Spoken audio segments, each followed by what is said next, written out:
इस बुलेटिन के प्रस्तुतकर्ता हैं टारगेट आईएएस कोचिंग। आपकी सफलता ही हमारा लक्ष्य।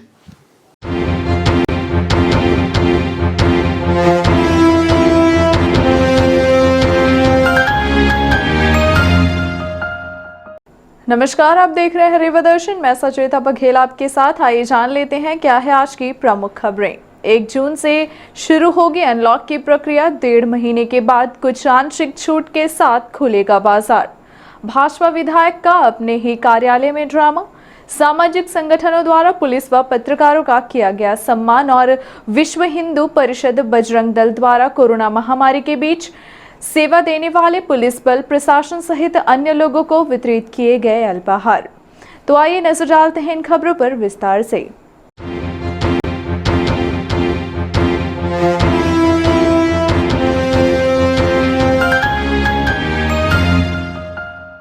लॉकडाउन के बाद कैसे खुलेंगे बाजार, कैसी होगी व्यवस्था, देखें हमारी इस खास रिपोर्ट में। लंबे समय के लॉकडाउन के बाद कोरोना संक्रमण लगभग ना के बराबर है, जिसको देखते हुए जिला प्रशासन कोरोना को रोकने बाजार को खोलने की तैयारी में जुट गया है कि कैसे अभी महामारी से बचाव करते हुए बाजार खोले जाएं ताकि आगे यह महामारी फिर से अपना विकराल रूप ना ले ले। हालांकि कोरोना की तीसरी लहर आने की बात को लेकर भी भय का माहौल है।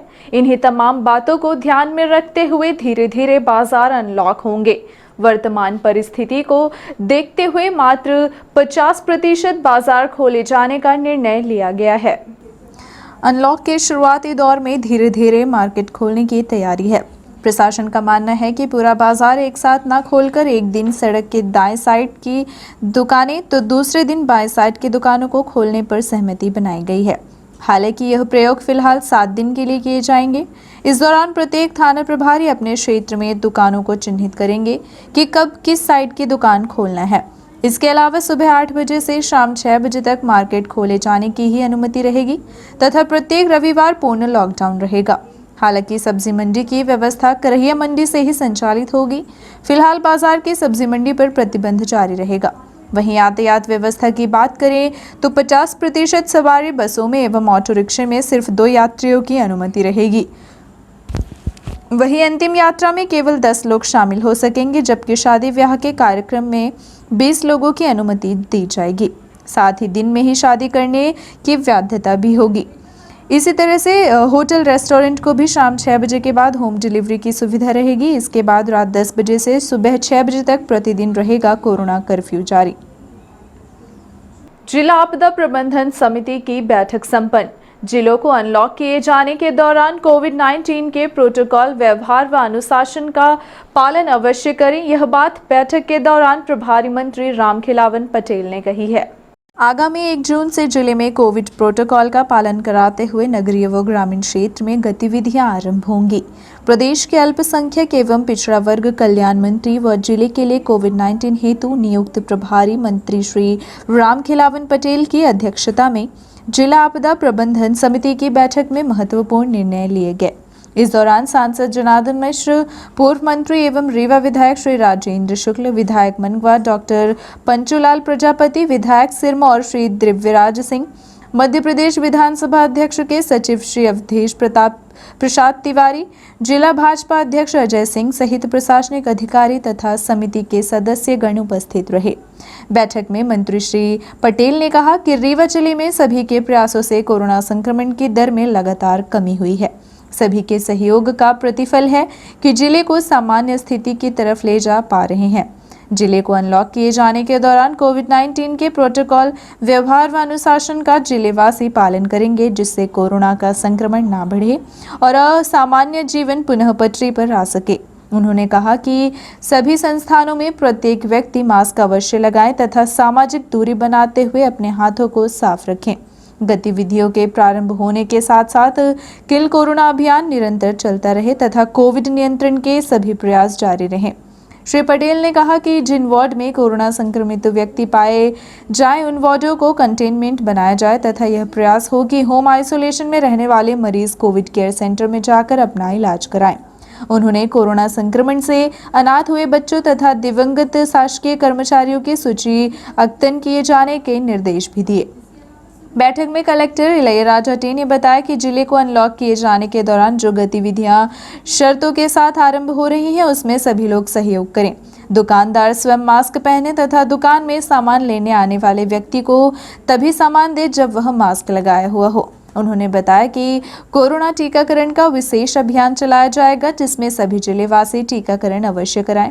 कोरोना संक्रमण की संभावित तीसरी लहर से बच्चों को बचाने के लिए जरूरी है कि घर के प्रत्येक व्यक्ति को टीका लगा हो। कलेक्टर ने कोरोना संक्रमण से बचाव की तैयारियों, ऑक्सीजन बेड की उपलब्धता के विषय में विस्तार से जानकारी दी। इस दौरान जनप्रतिनिधियों व जिला आपदा प्रबंधन समिति के सदस्यों ने अपने अपने सुझाव दिए।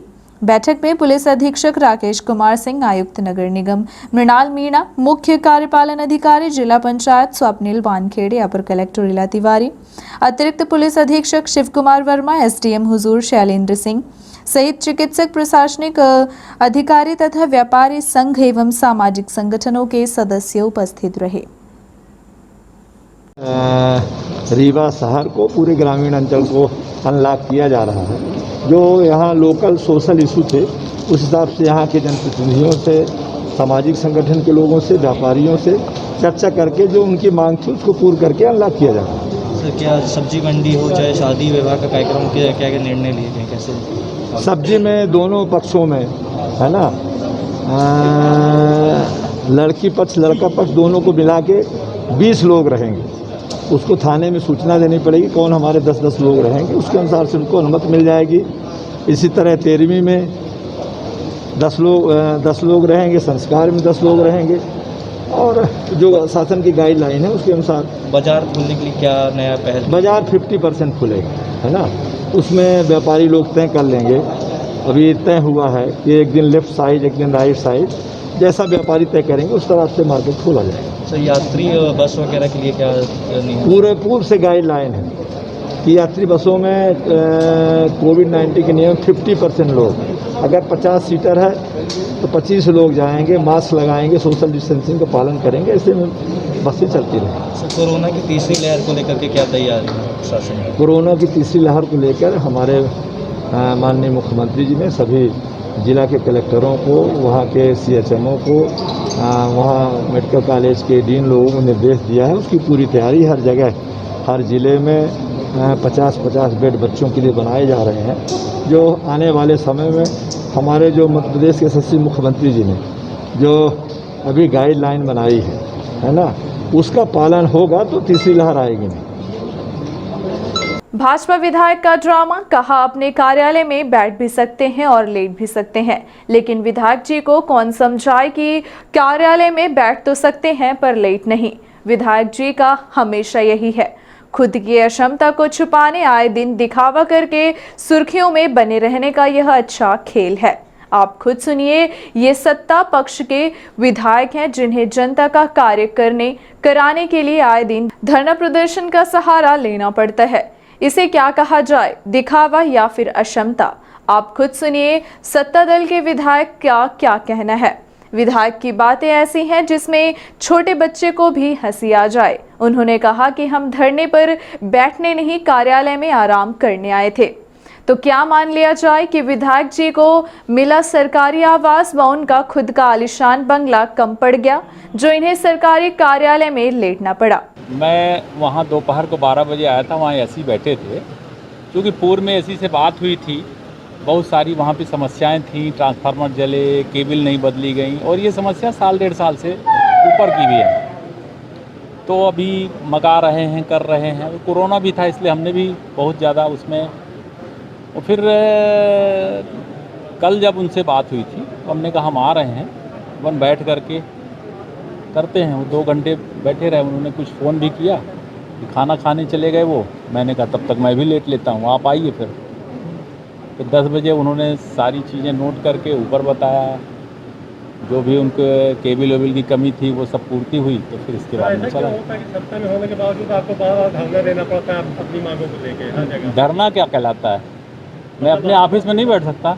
नहीं बैठ सकते। अपने ऑफिस में मैं क्या 1 घंटे बैठूंगा, तो मैं 8 घंटे बैठूंगा। आप तो आदेश दे सकते हैं कि मेरे ये आदेश सरकार दे रही है, आदेश के तहत ही हुआ है। तो आपने जिन्हें सुना ये भाजपा के मऊगंज विधायक प्रदीप पटेल हैं, जिन पर जनता ने भरोसा करके विधानसभा तक भेजा कि ये चुन कर जाएंगे तो जनता की सेवा करेंगे। लेकिन धन्य है जनता की किस्मत कि ऐसे महान नेता मिले हैं जो आए दिन अपनी नाकामी छुपाने धरना प्रदर्शन पर ही जुटे रहते हैं। कहने को तो ये सत्ता पक्ष के विधायक हैं, लेकिन इनकी हरकतें ऐसी हैं जैसे विपक्ष के नेता हों। खुद की सरकार होने के बाद जितना विरोध इन विधायक जी को करना पड़ता है, शायद इतना तो विपक्ष वाले भी नहीं कर पाते। गत दिवस एमपीबी क्षेत्रीय प्रबंधक ऑफिस में तकरीबन 8 घंटे बिस्तर लगाकर विधायक जी ने मौन धरना दिया और वहीं कार्यालय में लेटे रहे। विधायक की इस हरकत से वहां तैनात अधिकारी कर्मचारी भी जनता का कार्य छोड़ विधायक जी के मान मनोबल में जुटे रहे। इसे क्या कहा जाए, विधायक जी जनता का कार्य तो आप की सरकार है तो ऐसे भी कर सकते हैं। क्या ज़रूरत है ऐसी सुर्खियां बटोरने की? सुर्खियों में ही रहना है तो कुछ बेहतर तरीके से जनता के लिए करिए।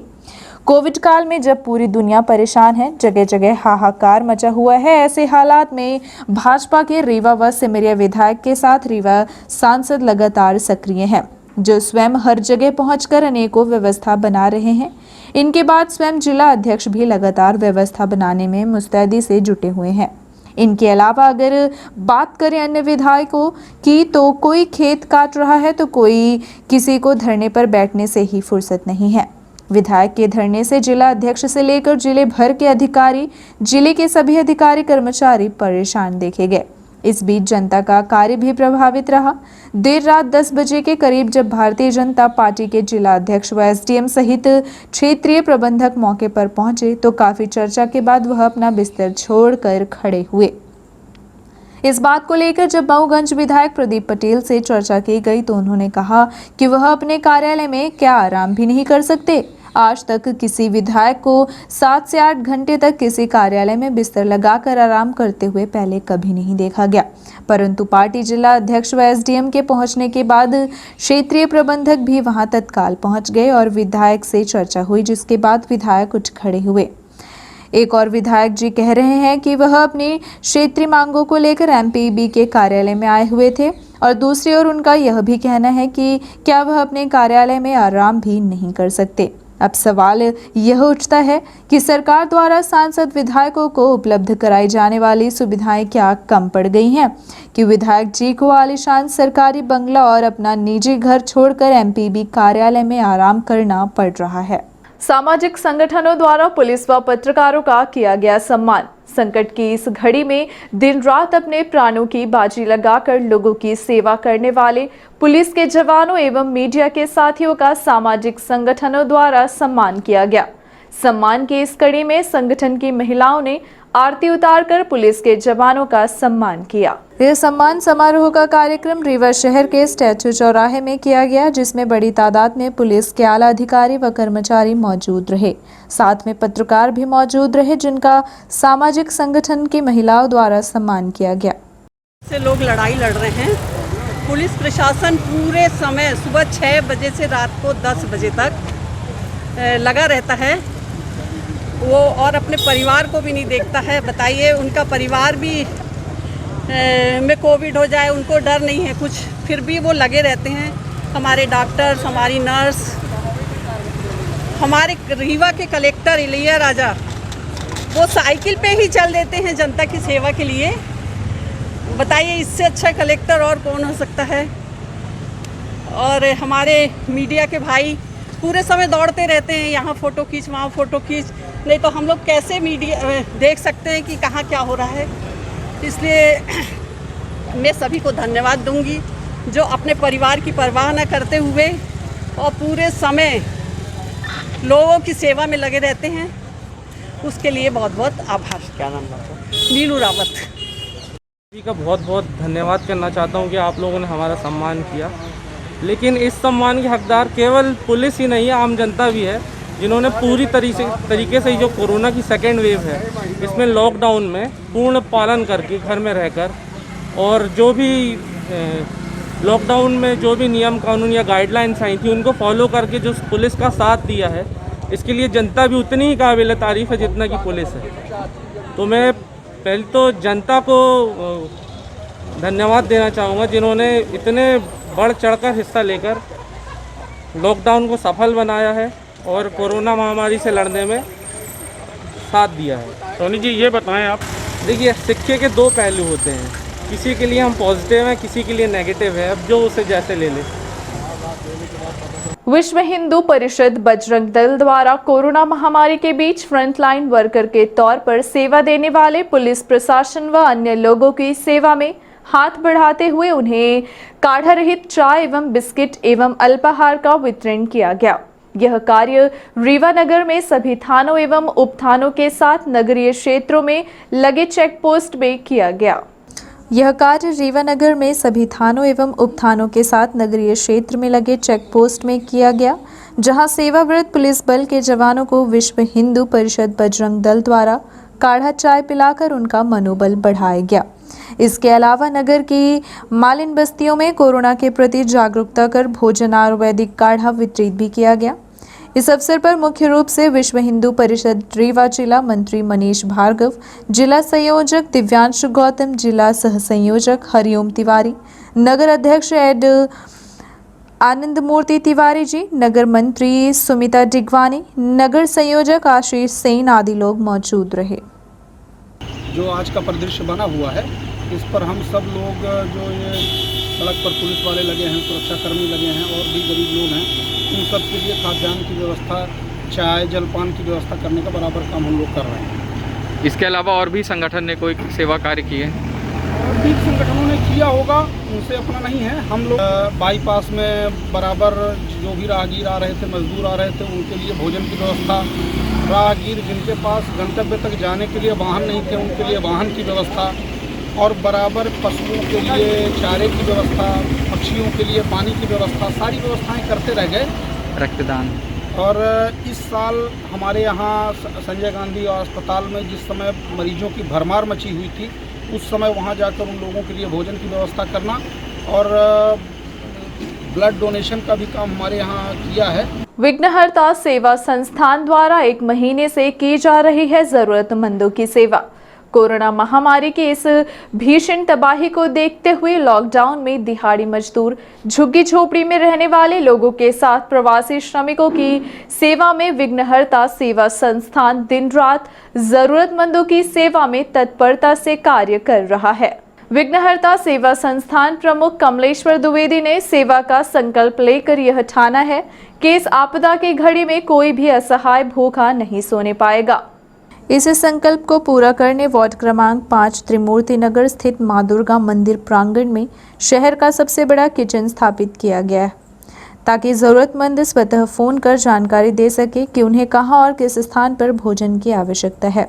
इस कार्य में प्रतिदिन 20 से 25 कार्यकर्ता सुबह से भोजन बनाने में लग जाते हैं और जनता की सेवा में दिन रात कार्य कर रहे हैं और जन सहयोग से खाद्य सामग्री एकत्रित कर रहे हैं। प्रतिदिन 400 लोगों को भोजन के पैकेट भी वितरित किए जाते हैं, जो रीवा शहर के प्रत्येक 45 वार्डों एवं आसपास के ग्रामीण अंचलों में सेवा दे रहे हैं। रविवार को किचन का निरीक्षण करने रीवा सांसद जनार्दन मिश्र व डीएसपी यातायात पुलिस रीवा मनोज वर्मा किचन में पहुंचे और व्यवस्थाओं का जायजा लिया और उनके द्वारा समस्त कार्यकर्ताओं का उत्साहवर्धन भी किया गया। साथ ही पूरी टीम को बधाई भी दी गई। विघ्नहर्ता सेवा संस्थान के इस जनहितैषी कार्य में सहयोग करने के लिए जय महाकाल सेवा संघ के अध्यक्ष देवेंद्र द्विवेदी, वरिष्ठ समाज सेवी डॉक्टर प्रभाकर चतुर्वेदी, राम बिहारी पाठक, आरबी शर्मा, कुंवर बहादुर सिंह, देवेंद्र सिंह, चेयरमैन महाराजा ग्रुप महेंद्र सिंह व जन अभियान परिषद के जिला समन्वयक प्रवीण पाठक की महती भूमिका रही। और अब चलने से पहले आइए नजर डालते हैं स्वास्थ्य विभाग द्वारा जारी किए गए आज के कोरोना अपडेट्स की। विषम परिस्थिति में जारी है राहत देने वाली खबर। आज जहां 1260 लोगों के सैंपल्स लिए गए तो वहीं 18 लोग ही पॉजिटिव पाए गए। वहीं अगर मृत्यु के नए प्रकरण की बात करें तो एक व्यक्ति की मृत्यु हुई है। वहीं आज दिनांक तक कुल मृत्यु 113 है, तो वहीं नए स्वस्थ हुए प्रकरण भी 148 है। नए प्रकरण की बात करें तो आज 18 संक्रमित मरीज पाए गए। वहीं आज तक कुल एक्टिव केसेस की बात करें तो यह 442 है। वहीं आज तक दिनांक में कुल पॉजिटिव केसेस की बात करें तो यह 16,298 है।